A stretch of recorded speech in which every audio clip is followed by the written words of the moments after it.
Hey guys, how you doing?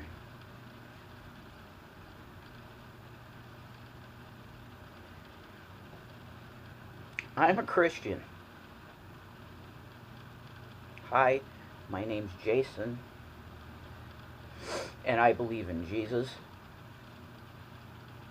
I believe in his principles of I believe in his principles of turning the other cheek when attacked. I believe in his principles that I am to pray for my enemies and to do good to those that persecute you for my name's sake. I should have my Bible, I think. That's how I'm feeling. Would you like my Bible? Oh, thank you. Yeah, I'll take this one. Okay. Because this is the... Very similar to yours. Yeah, it's very similar, yeah. It's got some more notes and stuff in it. A Bible, a King James, this is calfskin. Iron calfskin. And this is now my wife's. I did the title page, you know, because I always like doing the title page. And I had it in my name because this was mine. I got the deaths in there. You know, you got to do that. But you guys like personal stuff. You definitely do. So there's that title page, and I signed it over to Shani, and it was given to her by Jesus Christ. And I hope someday she'll use the margins, because this is a wide margin scripture. You see that? That's where you take your notes, over in these sections here. Wide margin. So I hope someday Shani takes this and does her notes in it, but she says she is not a note in the Bible note person, which I get. But I just like... I memorize it. Yeah, you memorize it, that's right.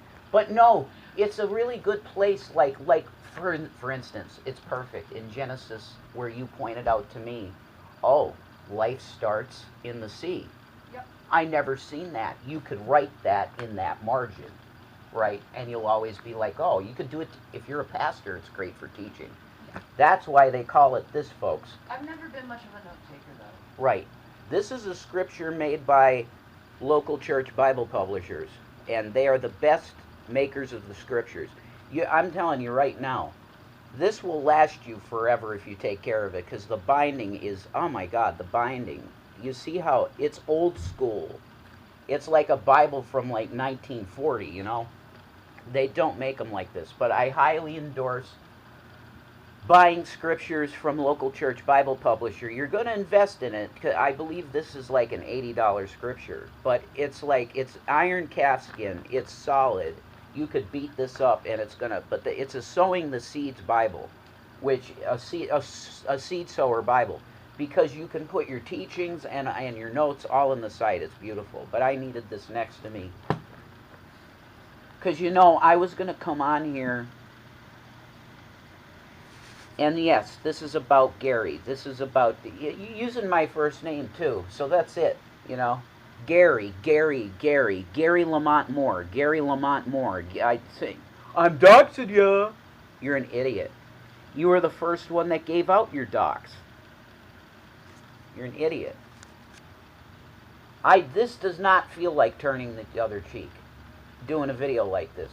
This does not feel like I'm being like Christ. But the fact is that I'm human.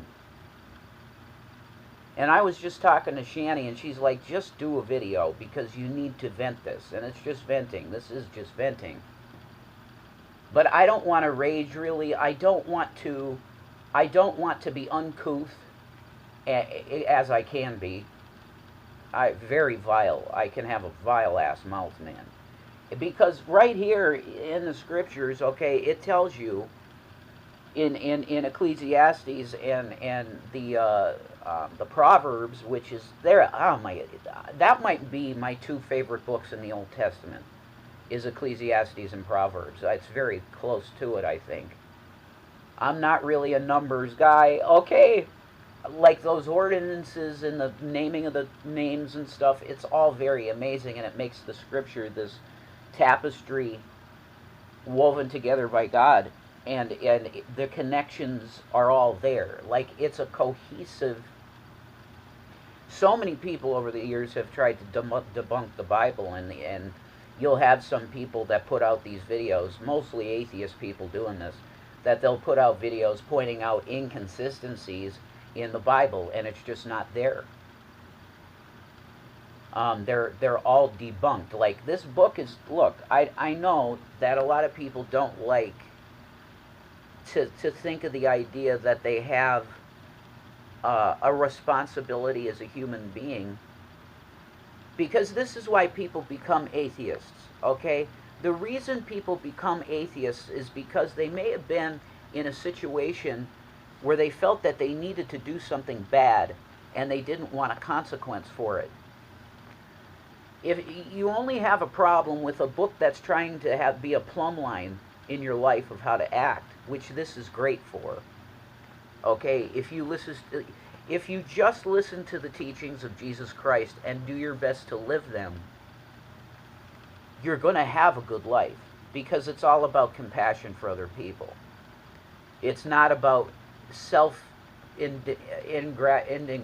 my God, I can't speak, sorry. It's not about self-gratification and living for your own mammon and all of this nonsense that's unfulfilling. It's about taking care of other people. So, atheism in a big way is a running from the Creator. And it's because you're scared of having consequences to your actions. So, I don't want to rant. Because if I go into a rant mode, I'm going to start talking like Jason Egroff and not like Jesus. But this is about Gary. And it's very much bothering me, really in a deep place where the anger is. And it's getting to me. That I could feel like I had such a close friend. Like and maybe this was just my own mental illness in that I trust too much. And I give the benefit of the doubt too many times to people. Like he used to say to you guys all the time, you know, I could put my phone down and Shanny and Rev they don't care about it. They don't ever steal or look at my phone. That's right, we didn't, because we don't do those things. But you talked so kindly and like a brother, and when I was going through mental stuff, you were like a big brother going, you could do this, you could. And to turn so viciously and quickly and change your entire purview of what you're doing on your channel. This is why, part of the reason why I probably have like PTSD for, I can't do this with people anymore. There's been too many times when I have opened up and I've been very open and honest with an individual, and then it's used against me and there's a fucking knife in my side again. And I just can't do this anymore. Like, there's no way. I think that the likelihood of me ever wanting to befriend somebody on the internet ever again, I think the chances of that is a zero. Forever. Because the knives are still stuck back there. And in my side, I just can't. It's like it hurts too much. They're just there and they stick out there, and I'm bleeding out. This stuff will kill you. Which is why I cannot deal with this guy anymore. This is the more, no pun intended.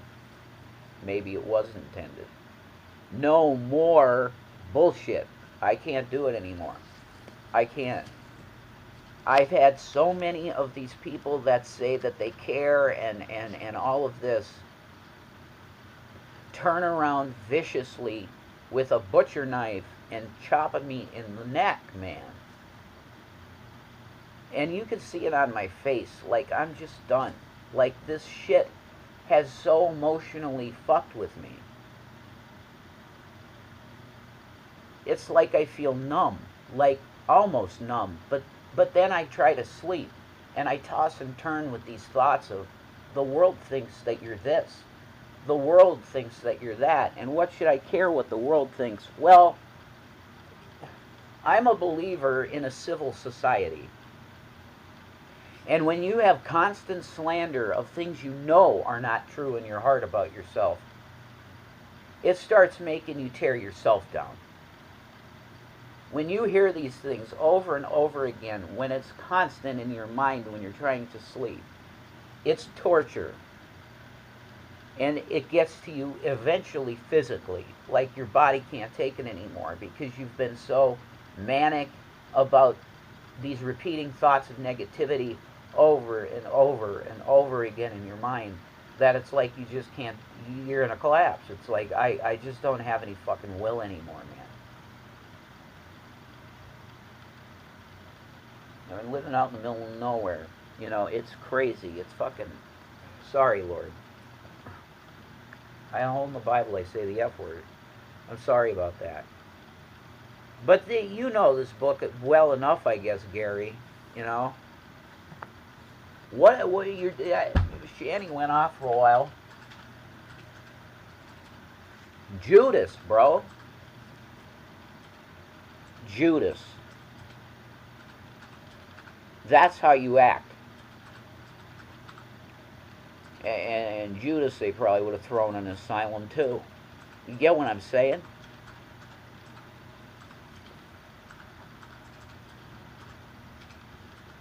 I'm glad I didn't rage. Yeah. I'm glad I didn't rage. I wanted this to be just, this is how I feel. Like just a fish. Ah! That's bizarre.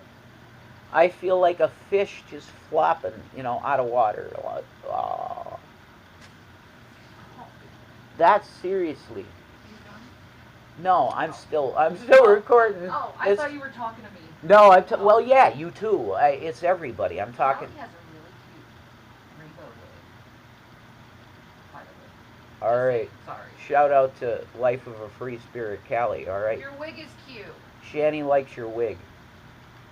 See, I barely even, I know of you, Callie, but like, you've probably said a few words on me and you don't know me even. Like, well, hi.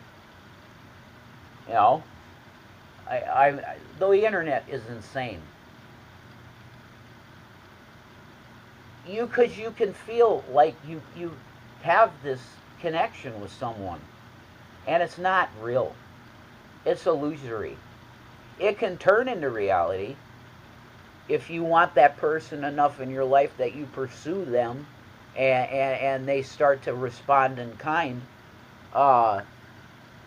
Hey, that's a great deal. But be careful, girls, all right? Because the good guys are out here like, do you know how scumbaggy we are? Yeah. Really pervy men, okay? Stay safe out there, because yeah.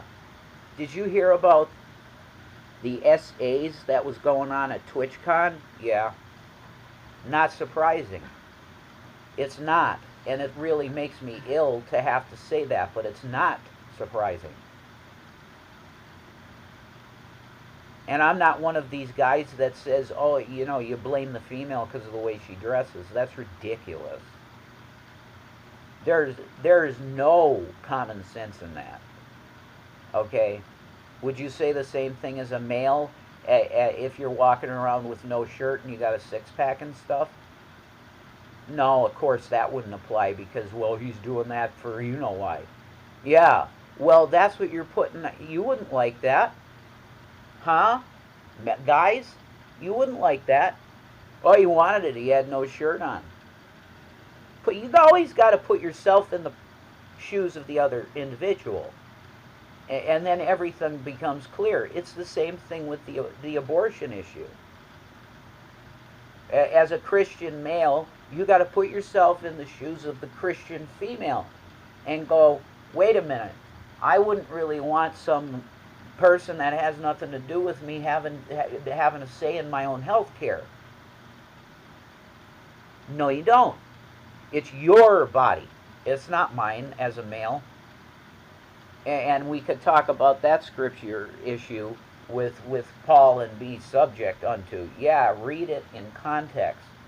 We're supposed to revere our wife, revere her, and that's at the 40-year-old virgin line. You're putting the pussy up on a pedestal. Yeah, you're supposed to. It's Christian to do that.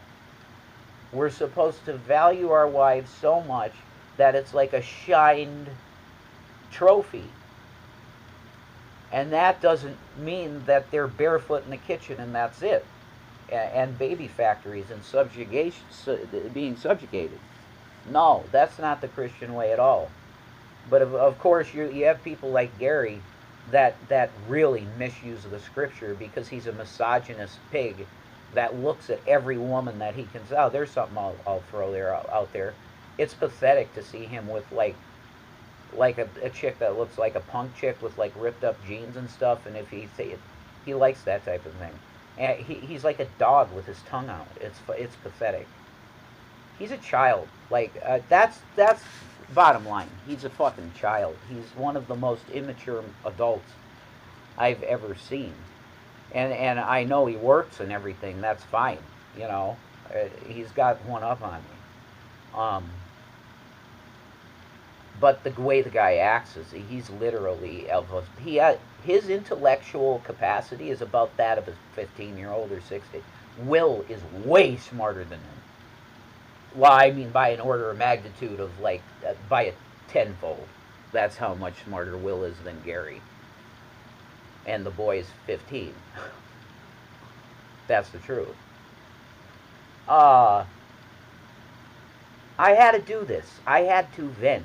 I'm glad it's not rage though, because I could go there so easily. I was literally doing that in the bed, like, and that's why Shanny's like, do a video.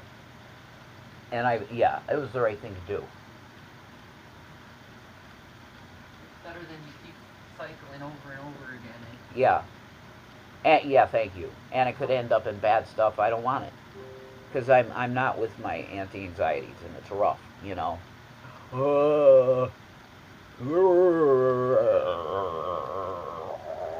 That's how you feel on the inside. Dragnot's going to use that. He's going to use that. We love you, Drag. It's fine. I put that under the bridge, man. I'm serious. Like it's long over for me. I'm done with it. I told you in my PayPal messages, man. And thanks for everything you gave me. I appreciate it. I want peace. Because if we could all succeed in this, everybody's happy, right? Right, Drag? That's true. I'd never come after you, dude. I wouldn't come after Gary either. Gary's the one that started this shit. And getting on my back. He started this shit with Drag with us, too. Yes. Yes, he did. The emails back and forth, that crap. And he was trying to pin it on you, Drag, that you started the crap, but it's not true. Like, he has had a boner for you for so long, dude. And I think it's because he's jealous, because he knows you have a level of intelligence, that you went through school and now you're doing what you do. You know, I think there's definitely jealousy there. Without a doubt. Like, I've seen him in person, Drag, you know. I've seen it. And it's like he envies you, man. I think he's jealous of the fact that you have the intellectual capacity to go through school the way he did. But I had to do this. I had to let it out. I had to take a bag and just dump it on you guys. I'm sorry for that. But I was holding this emotional baggage of this dude. I'm like, man, he was a friend. No, he wasn't. That's the thought. You could get in my head a little bit and see how these thought loops could drive you nuts. He was a cool person to hang out with and friend. No, he wasn't. He was plotting against you every time that he was in a room with you. You just thought that it was a real friendship. You were deluded to think it was a real friendship. That's what I'm dealing with. And Okay, for a person that's an empath, and I have a level of empath in me, it's definitely there. I feel pain. Like when Shani's in severe pain, I feel pain.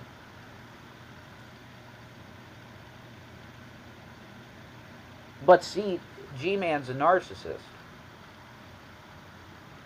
that revels in drama. WWE style drama. And he's proven it with his channel now. There's nothing about Jesus there at all, man. Nothing. He's a horrible witness for the Lord. And pretty much always has been. I give the benefit of the doubt all the time on stuff. And I'm learning that I'm not wise as a serpent in that sense. I need to grow out of trusting everybody at their word, because a lot of people don't. Their word isn't worth shit. But you give it to them anyway, and then you're trampled. You're physically trampled and figuratively trampled underfoot. And nobody wants to get trampled, folks. Right? No. No one wants to be trampled. And no one wants fake friends. Who the hell wants a fake friend? Who? Unless you're really emotionally damaged and you like people hurting you. In which case I pray for you and tell you, you know, you maybe find a good therapist out there. But man, I'm hurt. I'm not raging. I'm not... Yeah, there's a level of anger. There's definitely a level of anger. And that's what's bothering me the most, because I'm trying... Part of my mental health recovery, or getting my place into a good mental state, is setting aside anger and wrath. I have to do that. But I was like this. Like, angry about this. So thanks for listening to me, you know, just dumping on you. But Shani said it, and it was right. It's like, you're bothered. You need to get this stuff out. And I do. I think I feel a lot better now. I'm hurt more than angry. That's what I want you to know. And I want Gary to know. I'm far more hurt than angry, dude.